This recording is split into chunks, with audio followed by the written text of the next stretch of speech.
What is up, Los Angeles? What a win. Wow. What a game. Wow, Here we wow. are. Yep. All the hand wringing, all of the consternation, all of the worry about the big bad Red Boys from Northern California. I'm your host, Ryan Anderson. Joined as always by Aaron Coscarelli. Ryan? It feels like a holiday, right? It does. Totally does. Totally does. Afternoon slate of games. Only 40s in the building. Can you believe this? 3 afternoon games, 3 40-pointers. Lions go up 44 points against the Commanders. Seattle Seahawks keeping pace with the Rams, 44-22 against the Cardinals, taking care of business. The NFC isn't getting any clearer. I hate to say it, folks. We got Packers and Green Bay coming up on Monday Night Football. But what'd you think? Wow. And we play Seattle next week, right? Yep. And then Tampa. Then Tampa, absolutely. I mean, look, here's what I've been saying, because we're all talking a lot about Stafford and Kyron and Puka and Devontae. I was not sure about this game because of the last two teams that the Rams previously played. They played a Saints team, nothing to be too excited about. Before that, they played a Jags team. And then before that, they actually had the Ravens without Lamar Jackson, right? So 3 teams that I didn't feel could really, truly represent who the Rams are. And first of all, Mac Jones had himself a game. I mean, he's a great quarterback. Period. The end.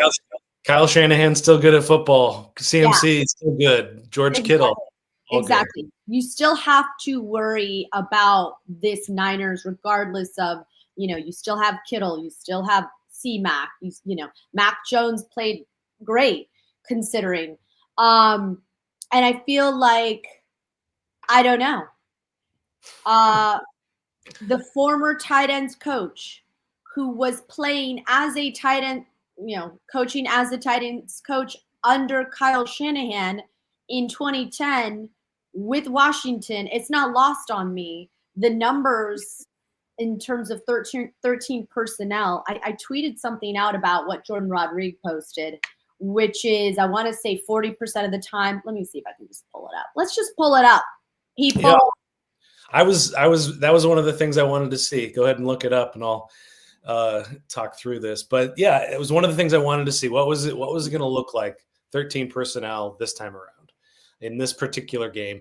And it's funny because they didn't really start off using it that much. It looked like it was Puka and Devontae, which I'm fine with, but there's a element of it that it's the straw that stirs the drink almost, having these big bodies. Yeah.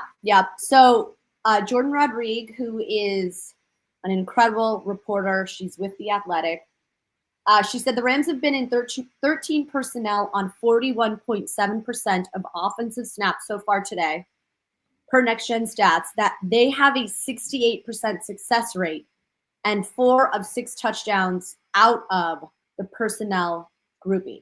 And we talked about it. I had interviewed Jimmy Garoppolo this week.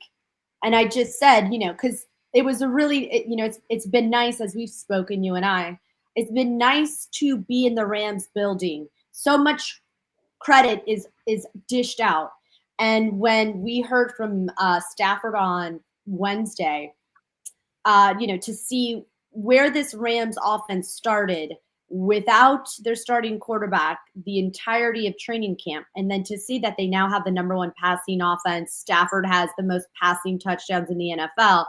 To see where they're at now, big picture, I had asked him that. He said it really was so important to have Jimmy in the beginning of training camp. And so, of course, I told Jimmy that.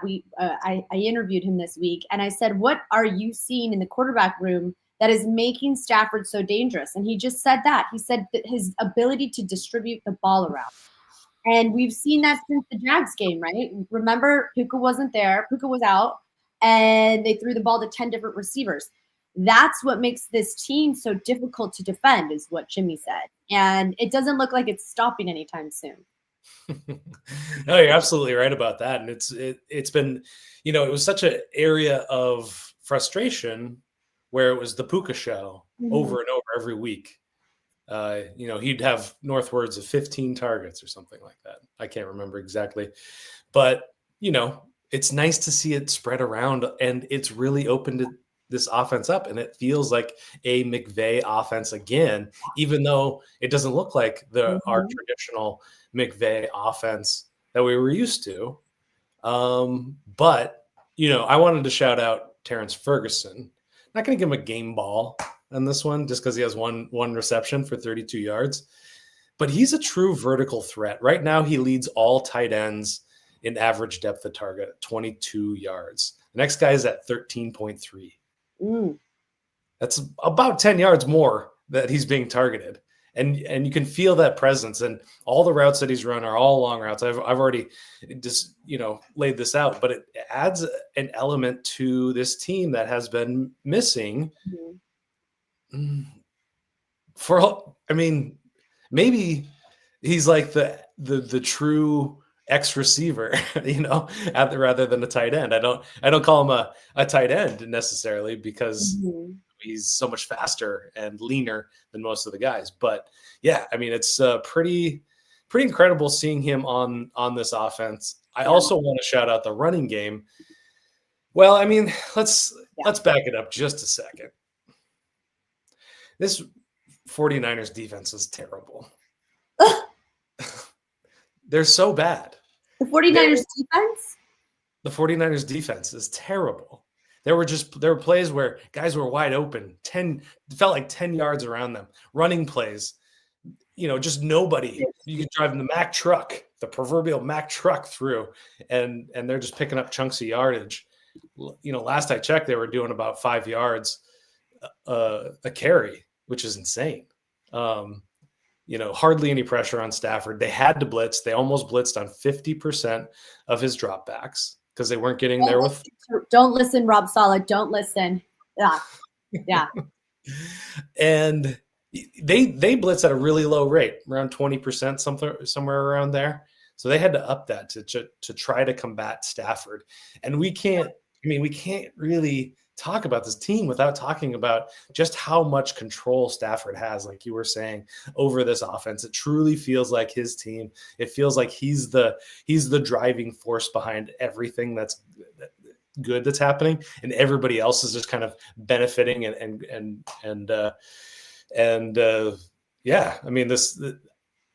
McVay, I think, is the main beneficiary. He just seems so much happier. So much happier. And by the way, not just Sean McVay, but Chris Shula deserves a game ball. I'm going to give him a game ball today because they held McCaffrey to 30 rushing yards. Wow.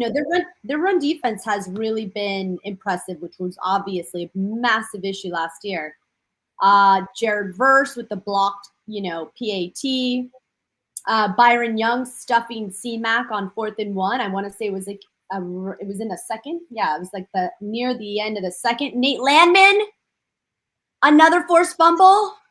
Those two plays, I think, were pivotal because, we were talking, the 49ers offense is good. Yeah. And, I'm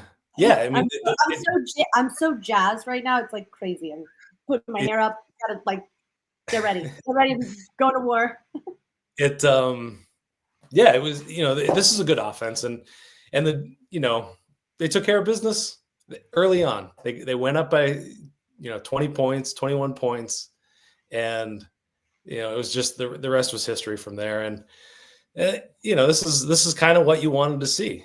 They controlled that 49ers offense enough, and then just rolled over the defense, and that's exactly what they needed. Yeah. Yeah, you don't seem as impressed because you think that the defense was not as good for San Francisco. But to go on the road, to play in a hostile environment, up against Kyle Shanahan, who has always had sort of McVay's number, certainly in the regular season. I think this is a bigger win just in terms of where this team's at and, team morale and going through so much adversity.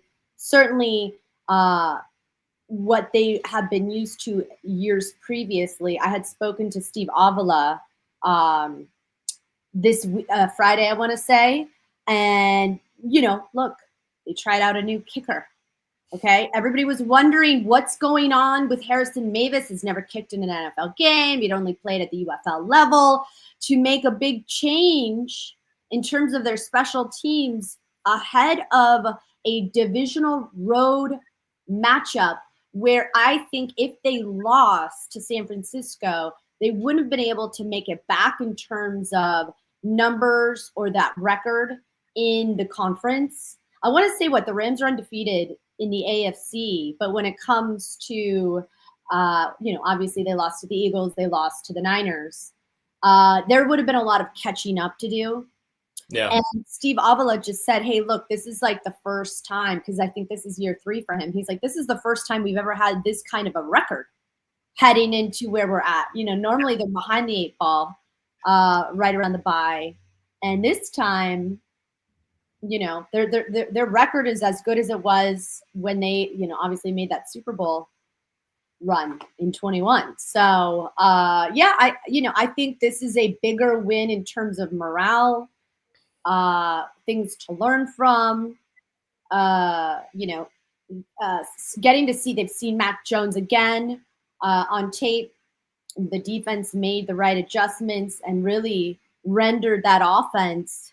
I mean, Mac Jones had 319 yards passing, 3 touchdowns and interception, back-to-back INTs from Emmanuel Forbes Jr. I mean, it's like, what's not to like about this game?